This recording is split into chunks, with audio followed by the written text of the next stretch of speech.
So Chelsea still trying to figure things out after their new owners came in before the start of last season. They've had 3 permanent managers in the last 2 seasons looking at this and spent approximately $1.3 billion on transfers.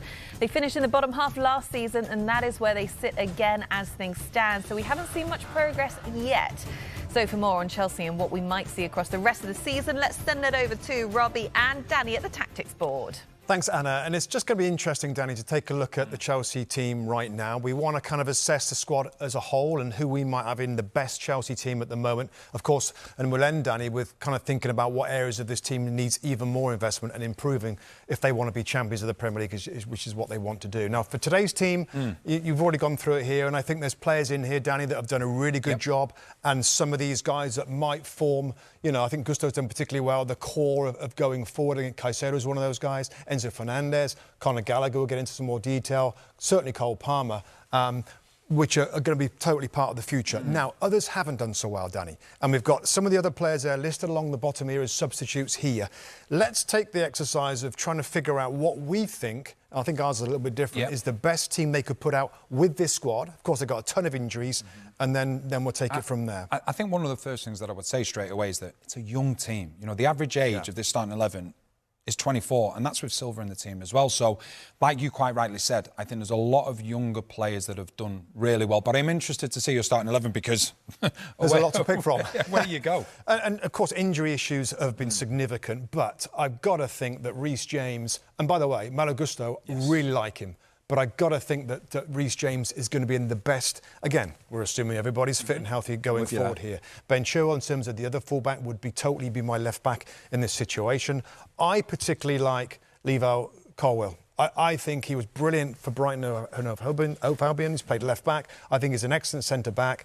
And he's out of the picture right now and out of everybody's mind. But Wesley Fofana, potentially, that, for me, with the squad they've got, would be my back four. Going into midfield, I kind of like this here. Gallagher's kind of interesting, his position. But I'd make changes in my... So immediately, I'm going to have... Where's Nkunku? Nkunku would be in my starting lineup for Madueke. And he'd form the front... He'd be the striker in my best Chelsea team to pick from at the moment. Conor Gallagher would continue here. And I wouldn't have Nicholas Jackson. I would have Raheem Sterling. Not having a great season, and he's not in today's lineup, but I still believe in his ability. And I think, given, just checking again, Mudrik's not done enough for me. Barry Shield's not done enough for me. There's many on there that haven't done enough for me to be in the best team. That's it for me. I'm with you here. I think Petrovic as well. He's another young goalkeeper who's come over from MLS and doing exceptionally well. I agree with this side of things. I think in particular this position, I think what we would say about Thiago Silva, been a phenomenal player, one of the greatest centre-backs of his generation. But what I would say is that he's at a point now where when he's playing, and obviously we'll see this evening, he drops deep, and I think that it does affect the rest of the team. It's difficult then the team gets spread out, so that becomes a problem. I like Caicedo and Fernandez. I think they've got a really good understanding, a really good partnership. I'm actually going to go with the front four that's actually starting today. So I'm going to go with... You don't want Nkunku in? No, I'm going to take Nkunku out. I'm going to swap him with... Let me get this right. Where is he? There we go. Do you think Madueke's done enough, Danny? I'm looking... So it's basically sort of like the here and now from my side of things. I look at their performance against Aston Villa in the FA Cup. Best performance of the season. That's one game. They played well. It was, but I don't think... There's probably 2 or 3 players that I look at in this team and go, you're undroppable. The rest, not so much. I know this is another one that you're definitely going to disagree with. Yeah. I'm going to put Jackson there because I know, obviously... He played well in midweek in the FA Cup. Now, the reasoning I say that is because when I look at Pochettino, I look at... It's all about the fullbacks. Fullbacks have to get forward. Jackson will give you centre-forward, OK, and what have you. He also gives you defensive work ethic. So Chilwell can go and get forward. And likewise on the right-hand side. I love Palmer there. He's got the freedom. He's not attached to the wing. He can go and do exactly what he wants to do. So, obviously, we disagree. OK, but in an ideal world, Danny, in an ideal world, surely, right, and this is where we look forward now and spend more of the Chelsea millions to try and get a better team that's capable of winning the Premier League title. I think Cole Palmer is so good. You've got to find somebody else up there. So, in terms of positions that I think need upgrading, number 1 is centre-forward. You know, whether it's Nkunku and Jackson and Cole Palmer, okay, but there's got to be, for this club, a better striker that can come in and do a great job for them. And I know, listen, they're not easy to find. Another area I think that's got to be improved is a winger as well. You know, I like Sterling, but another winger comes in with Sterling, all of a sudden changes him.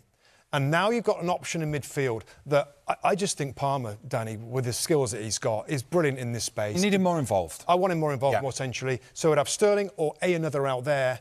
And then, you know, I think here is another area where if you're going to win a title, maybe you need a little bit more class. Where's your priorities going forward? I always look, any top-class teams, it's the spine of the team. So you can have your wingers, you can have your full-backs, but for me, it's, as you quite rightly said, this centre-back position is one... Can be upgraded. It does concern me, and obviously here as well. But what I would say is that you have a collection of outstanding young players who are great prospects. What you need now, seniority to help the younger players, a player that knows where the back of the net is, but a player that can also communicate. That's going to be key for me going forward for Chelsea. They've got great young players. They need to bring experience in now. All right, Anna, that's another $200 million we've just spent to upgrade this Chelsea team. Let's see what they do in the future and in tonight's game. Hi there, I'm Rebecca Lowe, studio host for NBC's coverage of the Premier League. Don't forget to hit subscribe to watch more videos all season long. And for even more Premier League content, from original series to live matches, head over to Peacock. And be sure to tune in for Premier League mornings every weekend on USA Network and on Peacock. We will see you there.